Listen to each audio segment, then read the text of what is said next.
honorable speech educators, respectable committees, and all rising generations. Praise and gratitude. We call upon to define the sense of the Rabbi for its gift we can gather in this great opportunity. We hope every step of the way can produce a reward for all of us, can erase our sin and lasting degree in front of Allah subhanahu wa ta'ala, the Lord of the world, the Master and Judgment, and the Creator of everything.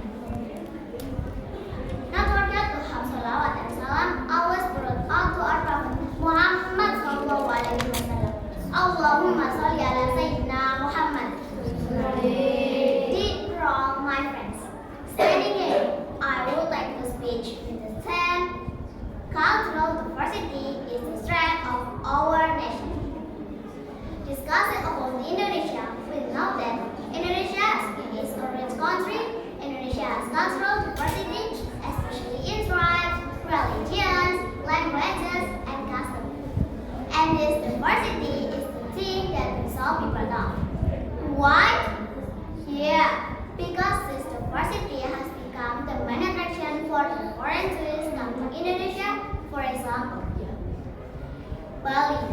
There are so many foreign tourists come to Bali because they want to see its tribe and beautiful beach. Labuan Bajo. They come to Labuan Bajo because they want to see its tribes and the Komodo dragons. The next example is Lombok. Some people interested to come there because Lombok is Gili Trawangan. The sea is very incredibly clear and it is very ideal for snorkeling.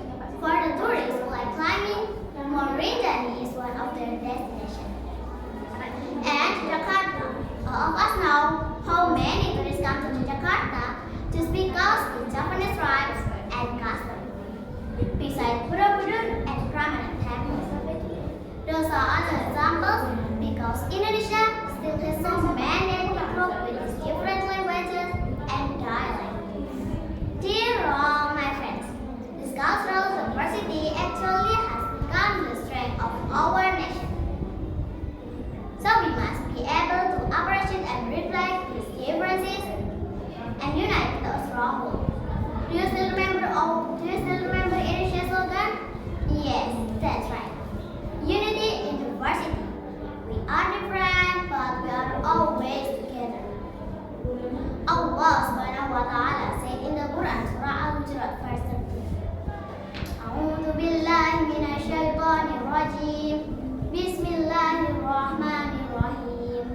Ya ayyuhan nasu inna khalaqnakum min dhakarin wa unsa wa ja'alnakum shu'uban wa qabaila lita'arafu. Inna akramakum indallahi atqakum. Innallaha alimun khabir. With the meaning of people indeed. We are created from male and female, then we make a nation and tribes so that we may know one another. Verily, the most noble of you in the sight of Allah is the one who is the most pious. Indeed, Allah is all-knowing, all-powerful. And the message for us is, as Indonesians, as millennial generations, we should support this cultural diversity. Let's make this cultural diversity as a force that will uplift our nation. We must unite in facing the various challenges that exist. We must unite in accepting our common goals to make Indonesia be a better country. Dear all my friends, do you still remember our national anthem? Dari Sabang sampai Merauke? Yes, let's sing.